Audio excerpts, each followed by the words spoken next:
Let me present my screen.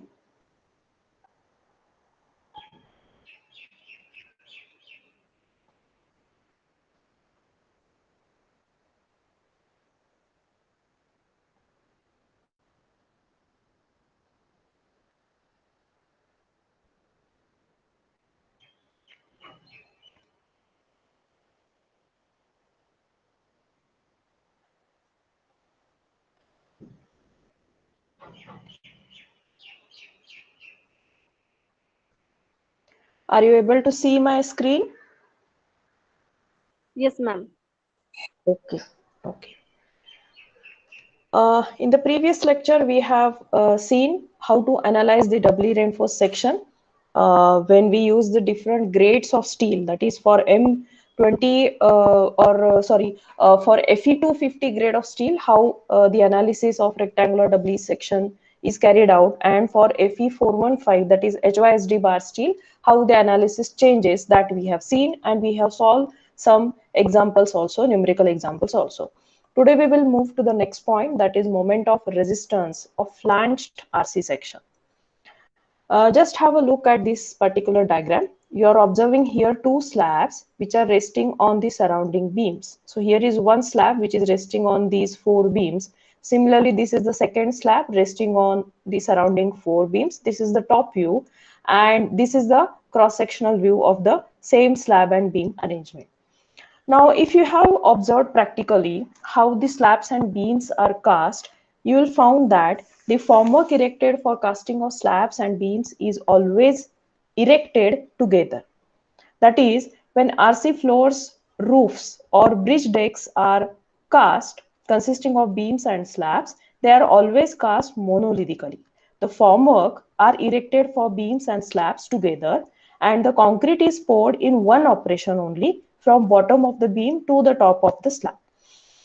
The stirrups and bent up bars which are present in the beam, they also extend into the slab, and because of this, the entire slab and beam unit behaves like the slab and beam, between the slab and beam there is an integral connection gets developed because of the presence of the bent up bars and stirrups which are extended in the slabs.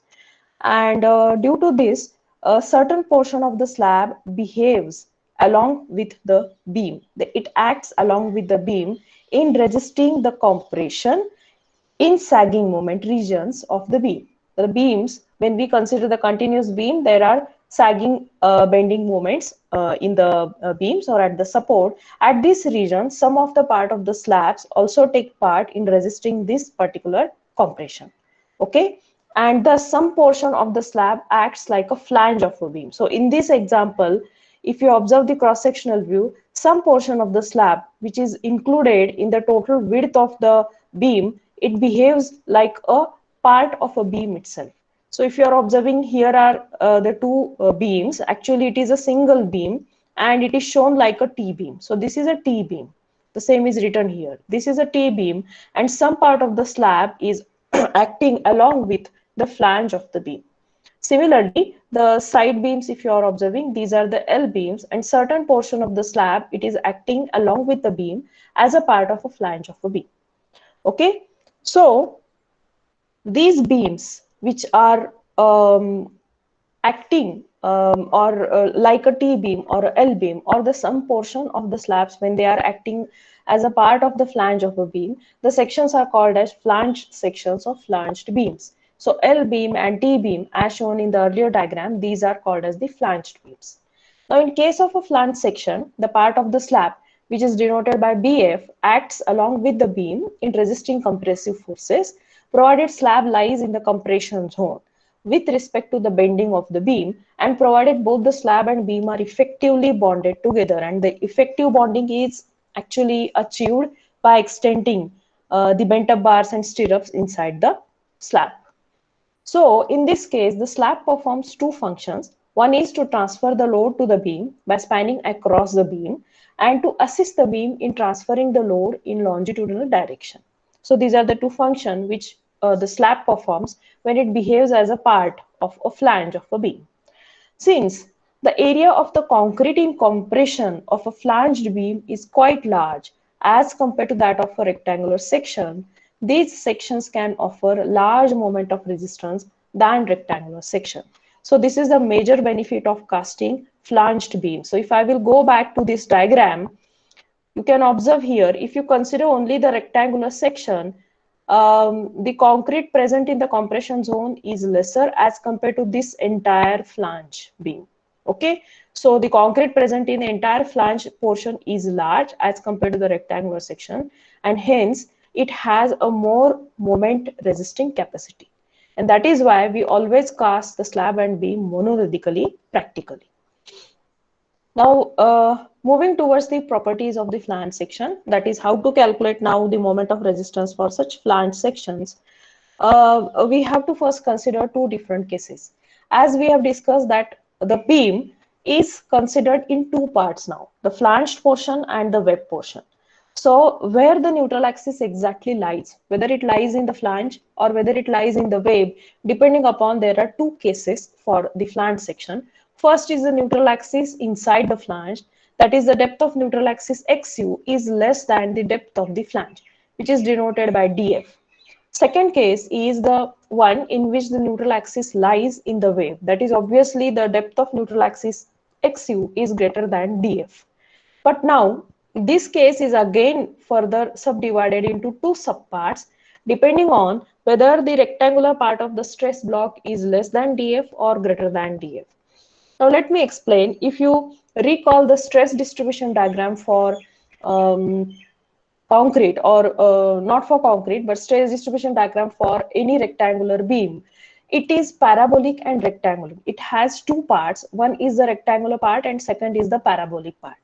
So for the sake of calculation, how we divide the total stress distribution part as rectangular and parabolic, and how we calculated XU and all that we have already discussed. So we have to consider the stress distribution block in two parts always, rectangular and parabolic.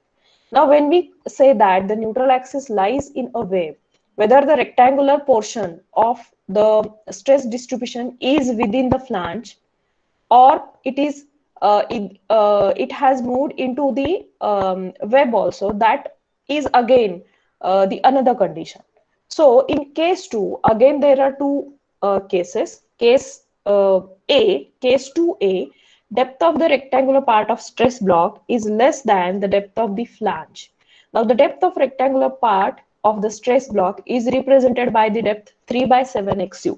If you recall the properties of rectangular section, which we have discussed in third or fourth lecture of SDD1, you may recall that the XU we have calculated by considering the similar triangles having the depth 3 by 7 XU, 4 by 7 XU, etc.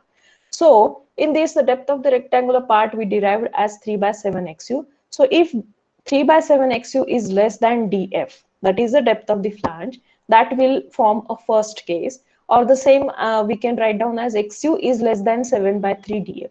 Okay, and the second case, that is case 2B, it is the depth of rectangular part of a stress block is more than the depth of the flange. That is, this 3 by 7 XU depth is greater than DF, or same I can write down as XU is greater than 7 by 3 DF. These are the two cases in the second case itself, that is when neutral axis lies in the web. Okay, and obviously for all these three cases, we have to consider the various formulas, the different formulas for calculation of moment of resistance. Let us start with the first case now. Students, are you able to hear now? Yes, ma'am. So in the first case, that is when the neutral axis lies inside the flange, that is our depth of neutral axis is less than the depth of the flange. It should be small df. Okay, so this is the diagram. You can observe here. This is the T section or a flange beam having a width of the flange as BF. Total effective depth is denoted again by small d.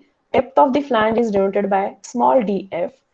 AST is shown over here, and the width of the beam is denoted here as BW in the web portion. So width is denoted in two fashion, width of the web and width of the flange by BF and BW. Okay. Now in this case, the neutral axis is inside the flange section. So how the stress distribution diagram will be there? it will look like this. So the entire rectangular and parabolic part is above the neutral axis. Okay. So the maximum stress value will remain as it is. The force of compression will remain as it is, and point or the CG of this entire stress block will remain also as it is. That is at 0.42 XU from the compression flange. So if you observe all the formulas which are given over here, these are exactly similar to the rectangular section. So what is the assumption made here? Since the concrete below the neutral axis is assumed to be cracked, that is only the concrete present above the neutral axis is taking part in resisting the compression, the flanged beam is considered as a rectangular beam with width B equal to BF. And because of this assumption, what happens, whatever the formulas we have already derived for rectangular RC section, those are directly applicable for this section also. Only the change is that width B we have to consider as the width of the flange BF. Okay, so the neutral axis location is calculated by using the same formula. The total force of compression CU is given by the same formula, 0.36 FCK B into XU. Instead of B, we have to write down BF here. Total tensile force is again given by the same formula, which is applicable for rectangular section, that is TU equal to 0.87 FY AST. Then depth of neutral axis is calculated by equating Cu to Tu, that is force of compression to force of tension, which gives us the equation as Xu equal to 0.87 FY AST upon 0.36 FCK BF. Okay, and the moment of resistance formula will also remain same, that is either 0.36 FCK BF XU into bracket D minus 0.42 XU or 0.87 FY AST into bracket D minus 0.42 XU. So the formulas whatever we have used for rectangular RC section for calculation of depth of neutral axis and for calculation of moment of resistance will be used as it is for the first case in flange section. Okay, only the width B we have to replace by width of the flange, that is BF. Is it clear to everybody? Yes, ma'am. Okay. Now let us move to the next case, that is case 2A part. That is depth of rectangular part of stress block is less than the depth of the flange. Look at this diagram now. This is again a T-beam or a flange section in which the depth of neutral axis is lying in a web. Okay, but if you consider the stress distribution diagram, there are two parts, rectangular and parabolic. So depth of rectangular part is denoted by 3 by 7 XU and depth of parabolic part is denoted by or given by 4 by 7 XU. So here the 3 by XU, this particular depth is less than DF. This is the case. Okay, depth of rectangular part of a stress block is less than the depth of the flange. That is 3 by 7 XU is less than DF. This is the first case. Now in this case, what happening? The rectangular portion of the stress distribution diagram is considered or associated with the area of the rectangular part of the beam, that is area of the flanged portion. Whereas the parabolic section, the half part of the parabolic section is in flange and the not exactly half, some part I should say, some part of the parabolic section is in the flange and the remaining is in the web. So how to consider now the area when we consider the force of compression? Suppose I want to calculate Cu. Cu is average stress into area. How to consider now area? Because the area are different. Area of the flange is different. Area of the web is different. I should know the exact depth. Then only I can find out what is the area. Okay. So to have ease in the calculation, the stress distribution across the section is taken as first web subjected to rectangular parabolic stress distribution for a depth of XU. That is this entire web. Web means the portion above neutral axis. Okay, so this entire web is subjected to the entire stress distribution block, that is consisting of rectangular as well as parabolic, and the remaining part. Now remaining, what is the remaining part? If I will consider the portion above this neutral axis, this is a flange and some portion of the web. Now we have considered this entire web first, and the remaining part is now that is the outstanding portion of the flange. okay, which will be given as the total width BF minus BW. So this BF minus BW, I will get this part, okay, these two parts, extended part of the flange, or it is also called as outstanding flange portion. So the stress distribution is considered in this outstanding flange as a rectangular stress distribution. That is, the outstanding flange portion BF minus BW is subjected to rectangular stress distribution over the reduced depth of YF.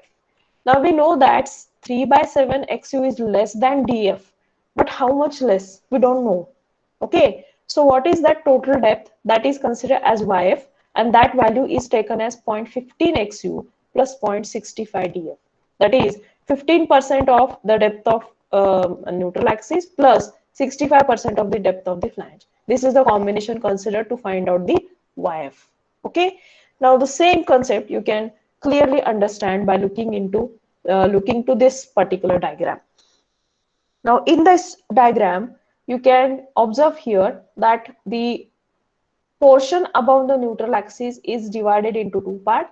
One is the web portion and second is the outstanding flange portion, which are highlighted clearly by using a different colors for your better understanding. The web portion I have shown in a highlighted orange color or yellow color, we can say, and the remaining outstanding flange portion I have highlighted by purple color. Okay, so you can clearly understand that. Now for this rectangular portion, the stress distribution diagram considered is the full diagram, that is the entire rectangular and entire parabolic portion, whereas the stress distribution over this purple area is considered as a rectangular part only. Now for the web portion, this is called as web and this is the outstanding flange portion. Okay, now for web portion, the stress distribution diagram is the same, which we consider for rectangular section because this is rectangular. Okay, and for this the purple portion, the stress distribution is considered only to be rectangular, okay, having a certain depth. Now that depth is considered as the YF, okay, and the value of YF is as given earlier, which is taken as 0.15 XU plus 0.65 DF. Okay, now this is the rectangular part. The force of compression acting will be acting at the CG of this rectangle. So the location of this CUF means a CUF means the compressive force, ultimate compressive force in the flange, which will act at the CG of this rectangle, which is given as 0.5 YF, half of the width of the rectangle. That is a simple concept. Is it clear how the stress distribution diagram is considered? So obviously when Cu, that is a force of compression, total force of compression is considered, it is the addition of these two forces. First is CUW and second is CUF.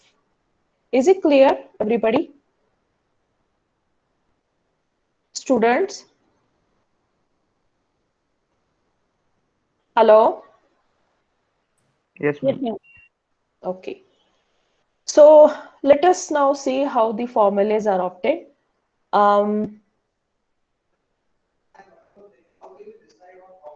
I will explain here in this diagram only. CUW, as we can see, it is the force of compression for this entire rectangular stress block, and CUF is the force of compression for this rectangular stress block only. Okay, so accordingly, the formulas of CUW and CUF will be different.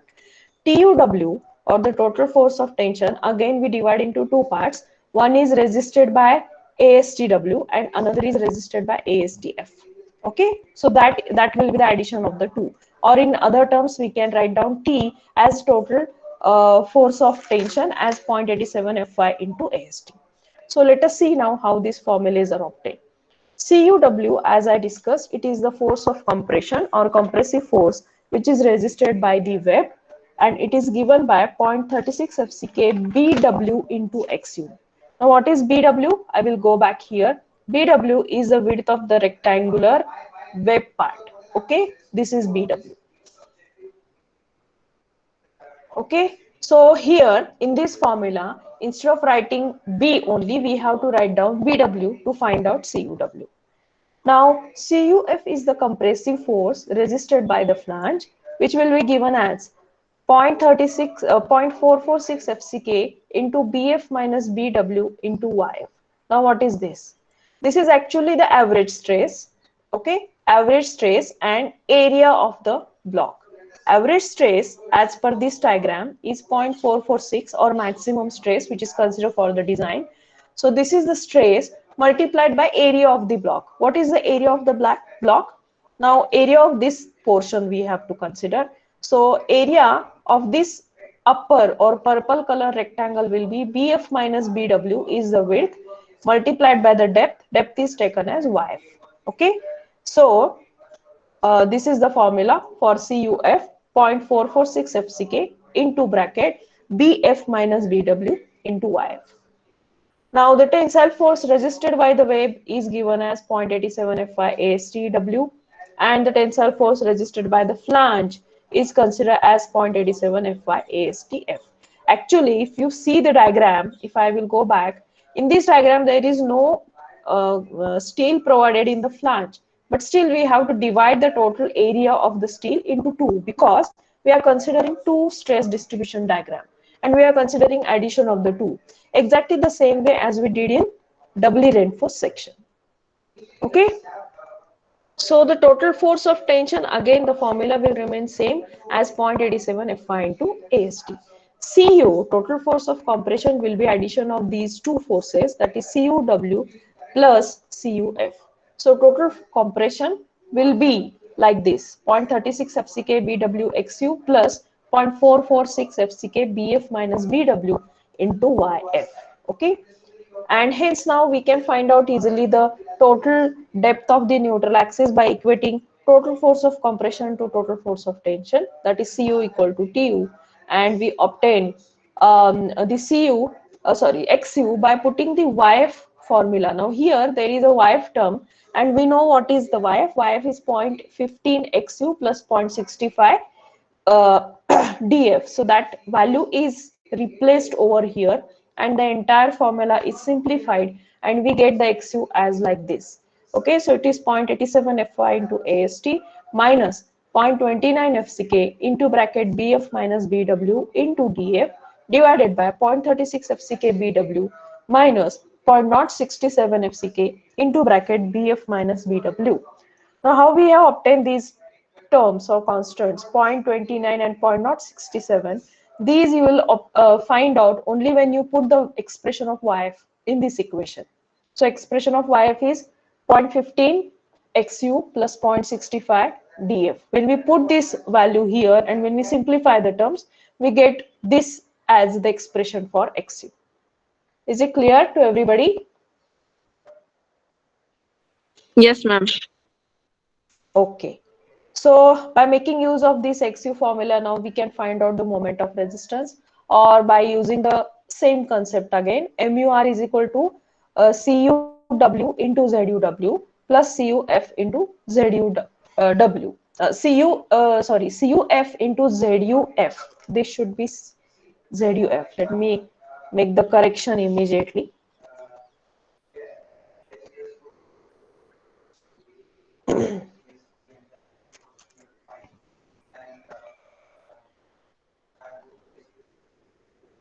So if you observe the formula of MUR, it is like this: 0.36 FCK BW XU into bracket D minus 0.42 XU plus, see, this is nothing but your CUW and this is ZUW plus 0.446 FCK into BF minus BW into YF. This is nothing but your CUF into ZUF is D minus YF divided by 2. YF entire divided by 2. Is it clear now how we have obtained the MUR formula? Any doubts in this, students? No, ma'am. No. Okay. So let us go to the next case now. That is case number 2b. That is depth of rectangular part of the stress block is more than the depth of the flange. That is, this will be the diagram now. This is a T-beam diagram of a T section, and this is the diagram of the stress block, okay, or stress distribution diagram, in which this depth of the rectangular part, that is 3 by 7 XU, is greater than DF. Okay, and Now, in this case, it is very clear that the flange section, or I should say rectangular part of the stress block, belongs to the flange section entirely, and some part in the web, and the parabolic part belongs entirely to the web. Okay, so again here, how the stress distribution across the section is taken as the web subjected to rectangular parabolic stress distribution for a depth of XU, as similar to the case A, and the outstanding flange portion, that is BF minus BW, subjected to the rectangular stress portion over the depth DF. Now in earlier case, the depth is considered as YF because 3 by 7 XU is less than DF.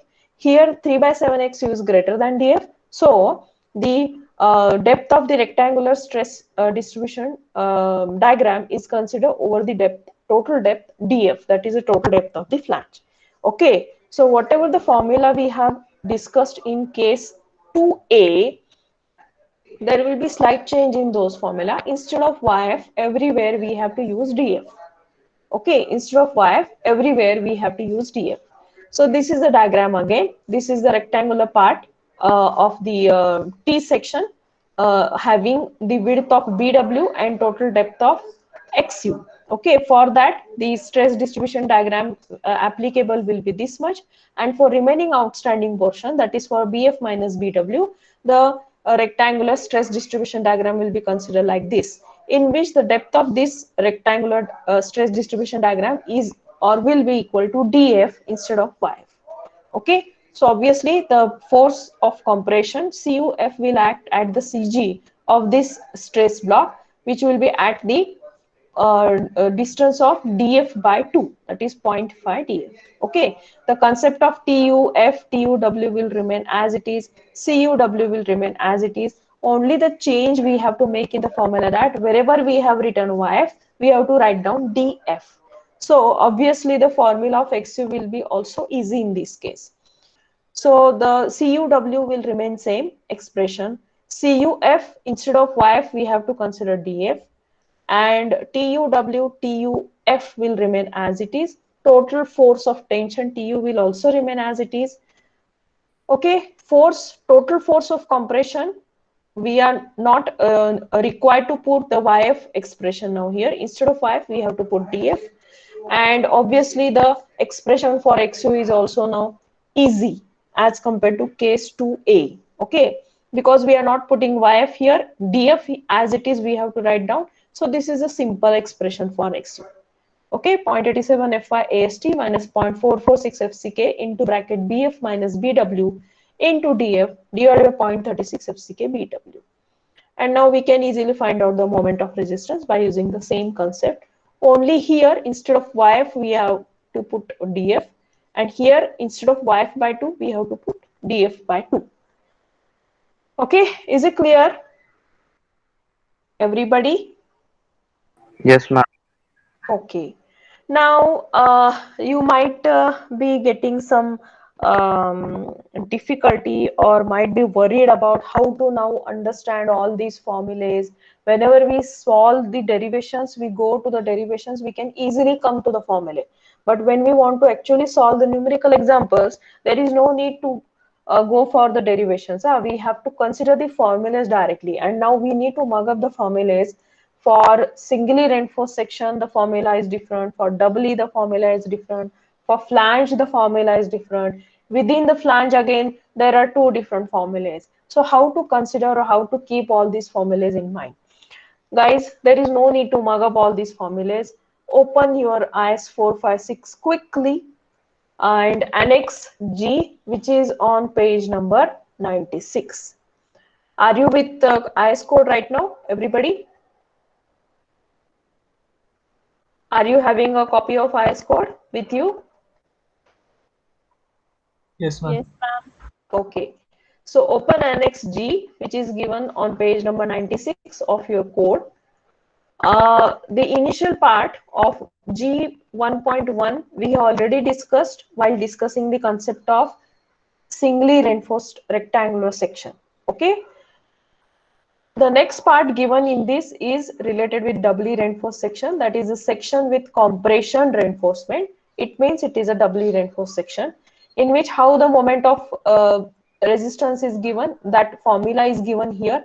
Mu limiting, that is they have only considered the here mu minus mu limiting, means this expression they have considered only for the compression steel, okay, which is FSC into ASC into D minus D dash. Instead of D dash, we have used a notation DC. Okay, that is the depth of the cover for compression steel. Okay, D dash instead of D dash, see here depth of the compression reinforcement from compression face. They have given here D dash. So instead of D dash, we have used DC in our calculation. Okay, then they also have given the expression for FSC, that is the stress in compression steel in terms of strain. So this is the strain value actually, epsilon SC, which we have derived as 0.0035, 1 minus dc upon xu. So the same expression they have given over here. But the tables which we have derived for FE415, FE500, those are not here in the code. So that you need to understand thoroughly, and you need to you should be able to prepare those tables while solving the problem. Okay. Then comes a flanged section. Now in the flanged section, again all these three cases are considered. The first case, that is xu is less than df, that is the depth of flange. The moment of resistance may be calculated from the equation given in G1.1. So G1.1, which is applicable for rectangular section. So these formulas you can readily use by referring Annex G of IS 456. Next is the limiting value of the moment of resistance of the section may be obtained by following equation when the ratio df by d does not exceed 0.2. Now what is our criteria? That 3 by 7 xu is less than df. Instead of that, they have considered that df by d does not exceed 0.2. What is this df by d ratio? They have considered the depth of flange and effective depth, total depth of this section. Their ratio, if it does not exceed 0.2, the formula is this. It does not exceed 0.2, it means your neutral axis lies within the flange itself. Okay, and for that case, see here the formulas. That is G 2.2 is actually related with case 2b, whatever we have discussed right now. Okay, case 2b means G 2.2. Okay, here look at the formula of mu, the same formula we have just now seen. Okay, this is for case 2b. Now for case 2a, they have given the formula. They have also given the formula here in G2.2.1. Only the case, how to consider the case, they have given in a little different fashion. Instead of considering the depth of rectangular part of the stress block, that is 3 by 7 xu, and comparing that with the df, they have considered the ratio of depth of flange to the total effective depth of the section. Okay. Now when this ratio exceeds 0.2, that is your neutral axis is lying in the web, but the rectangular part of the neutral axis is within the flange only. In that case, that is case 2a, this is the formula. So they have considered YF formula, and the expression for YF is also given here. Okay, so YF equal to 0.15 xu plus 0.65 df. Is that clear? So there is no need to mug up the formulas for mu, but it is better to understand the concept. Once the concept is very clear, you will take just 5 minutes to derive the formula, and by observing these formula directly, by taking these formula directly, you can start your calculation. Is it clear to everybody? Yes, ma'am. Any doubts in this? No, ma'am. Okay. All right. Now, the numerical examples based on this concept, I am not going to explain you during the regular class. Okay. Now, I'm going to prepare a video based on the numerical examples of flange section, and I will upload this video on VOLP. You have to refer those videos for understanding how to solve the numerical examples based on flange section, because obviously we have to consider all the three cases, and We have to do the calculation. We have to simply use the formulas and do the calculation and find out the area of the steel and the moment of resistance and depth of neutral axis, etc. Okay, so I'm doing this because we have a very less number of lectures, total lectures, and I have to cover the entire syllabus within the time. So I'm doing this particular exercise. Okay, so next lecture, whatever we are going to discuss, that I have written over here. Design of flexure and design of shear. Okay, design of flexure means actually we are starting your design of beams. Right now, up till today, we have learned how to analyze a beam, how to find out the moment of resistance for the given beam, how to find out the type of a beam for different various RC sections, that is whether it is singly reinforced, doubly reinforced or T-beams. Okay, now how to design these beams, that concept we are going to discuss in the next lecture. And before going to the design of flexure, that is designing a beam for the given moment, we have to design it first for shear also. So both these concepts will go hand in hand. If you go to your syllabus, third unit consists of design of shear, but we need to understand design of shear first to understand the design of flexure, because design of beams involve the steps for design of shear.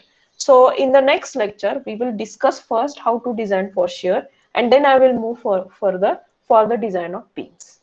Okay, so let us consider now the attendance. We will stop here today. I'm going to give you the attendance link here in your chat box.